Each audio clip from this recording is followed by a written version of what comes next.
Et salut tout le monde, aujourd'hui on va parler de creepypasta, et oui, ces fameuses histoires du net que l'on vous sort le soir d'Halloween pour bien vous faire flipper. Allez, je vous explique tout ça. Jingle!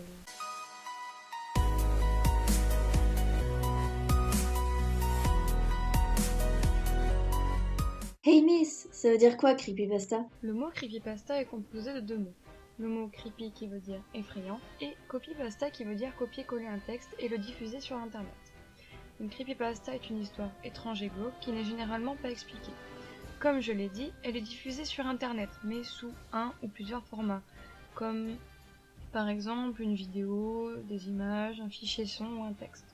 Il faut savoir qu'une vraie creepypasta avec des preuves est très très rare. La plupart sont des fakes et n'ont jamais eu lieu. Justement, les creepypastas sont racontés à Halloween et vous comprenez bien pourquoi. Si vous cherchez des creepypastas en tout genre, le site Creepypasta from the Crypt est génial. Maintenant, passons aux exemples.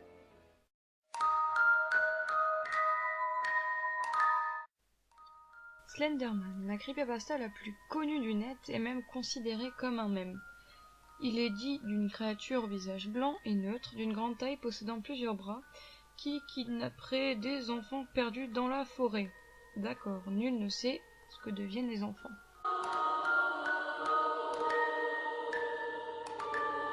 Jeff est un adolescent comme les autres. Il a un petit frère nommé Liu, avec qui il s'entend très bien.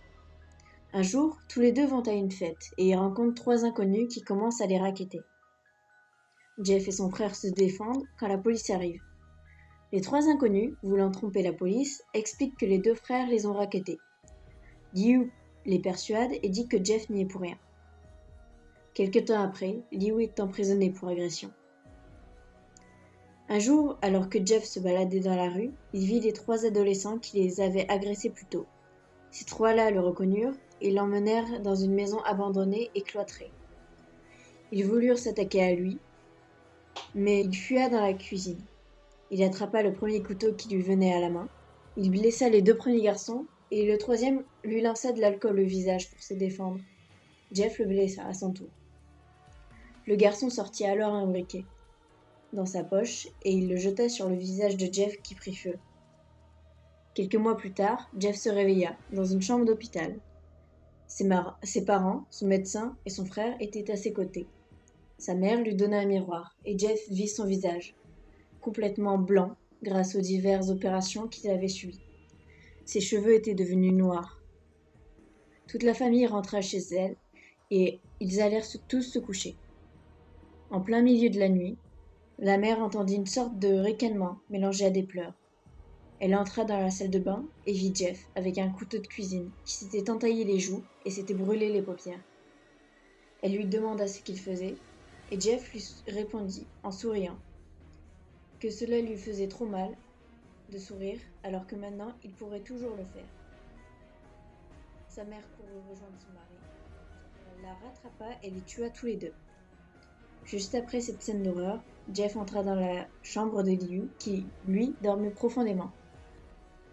Il lui planta son couteau dans le cœur et en lui murmurant « Go to sleep ».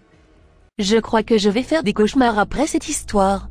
Chers viewers, si vous aimez ce genre d'histoire, voici 4 personnes que vous pouvez aller voir.